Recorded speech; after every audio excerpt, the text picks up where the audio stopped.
बहुत बहुत स्वागत करते हैं आप सभी लोगों का। जैसा कि जानते हैं कि एसबीआई ने अपनी डेट एक्सटेंड कर दी। एसबीआई ने अपनी डेट को क्या किया है, एसबीआई ने अपनी डेट 20/5 तक के लिए, जो रिक्रूटमेंट था, रिक्रूटमेंट की डेट को 20/5 के लिए क्या कर दिया है, 20/5 तक एक्सटेंड कर दिया है। अब यहाँ पर थोड़े से परिवर्तन आए हैं और लोगों के मन में थोड़े से डाउट भी हैं इनको लेकर के कि क्या कुछ होगा, कैसे होगा। और कुछ लोगों ने ब्लैक की जगह पे नीले इंक से साइन को अपलोड कर दिया है, तो उनका क्या होगा। बहुत सारे क्वेश्चन हैं जिनका जवाब देंगे एक एक करके। चलिए फटाफट मैं आपको बता देता हूं कि क्या कुछ आप लोगों ने गलतियां करी हैं, उन गलतियों को कैसे सुधारा जाए या क्या कुछ नया हो सकता है। फटाफट इन सारी चीजों को हम क्या करते हैं, इन सारी चीजों को देख लेते हैं। सबसे पहले बात करते हैं डिक्लेरेशन की। अगर हम बात करें किसकी, डिक्लेरेशन की, तो हो सकता है कुछ लोगों ने जो डिक्लेरेशन दिया हो वो आपका क्या है, वो डिक्लेरेशन कुछ अलग सा दे दिया हो। अलग सा का मतलब क्या है कि उनके पास पहले से डिक्लेरेशन दिया हुआ था, वो डिक्लेरेशन आपने अपलोड कर दिया। तो अब यहां पर एक बात आती है कि क्या उनका फॉर्म रिजेक्ट होगा।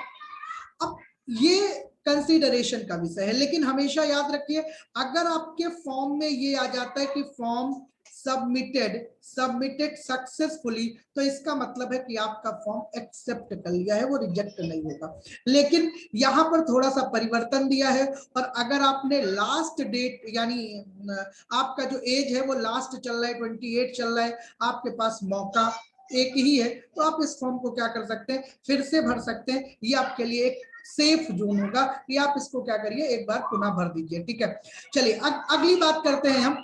यहां पर कुछ लोगों ने क्या किया है, साइन को ब्लैक इंक पेन से भर दिया है। तो यहां पर बिल्कुल आपको डरने की कोई जरूरत नहीं है। अगर आपने ब्लैक इंक पेन से भर दिया है या ब्लू से भर दिया है और आपका फॉर्म सक्सेसफुली सबमिट हो गया है, तो फिर आपको डरने की कोई जरूरत नहीं, आपका फॉर्म रिजेक्ट नहीं किया जाएगा।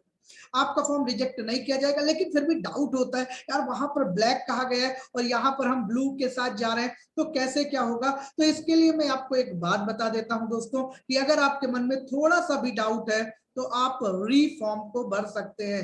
रीफॉर्म को आप भर सकते हैं, पुनः फॉर्म को भर सकते हैं। थोड़ा ज्यादा पढ़ाई कर लेंगे, आपका सारा चीज क्या हो जाएगा, क्लियर हो जाएगा। यहां पर दिया है left thumb impression white paper पर ब्लैक या ब्लू इंक से होना चाहिए, कोई दिक्कत नहीं है यहाँ पर। और यहाँ पर दिया है डिक्लेरेशन इंग्लिश में लिखा होना चाहिए, व्हाइट पेपर पे ब्लैक इंक से लिखा होना चाहिए, और नीचे उनकी साइज दी है। ठीक है, इसके अलावा आपका जो साइन होना चाहिए वो कैपिटल लेटर में नहीं होना चाहिए।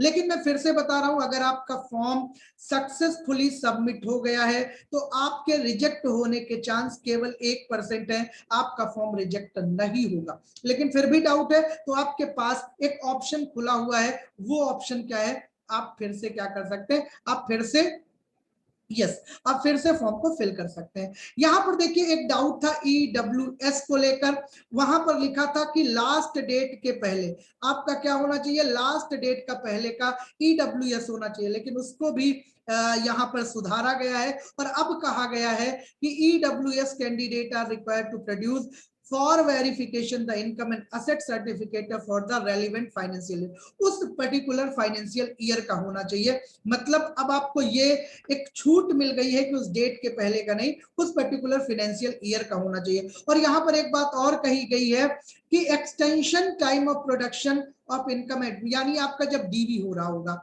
जब आपका डॉक्यूमेंट वेरिफिकेशन हो रहा होगा, उस समय कोई भी आपको एक्सटेंशन नहीं दिया जाएगा।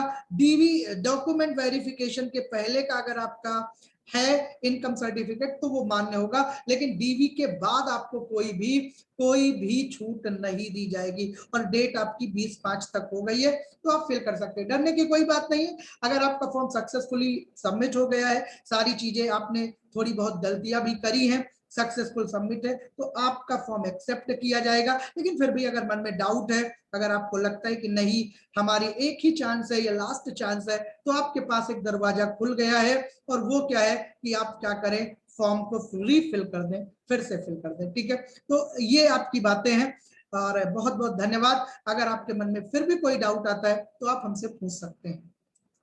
ठीक है, आप हमसे पूछ सकते हैं, आप बिल्कुल हमसे कांटेक्ट कर सकते हैं, आप हमसे पूछ सकते हैं कि सर हमने फॉर्म को ऐसे कर दिया है, ये हो गया है, मैं आपको जो भी होगा आपको सारी हेल्प करूंगा। बस अभी के लिए इतना ही, बहुत बहुत धन्यवाद, थैंक यू।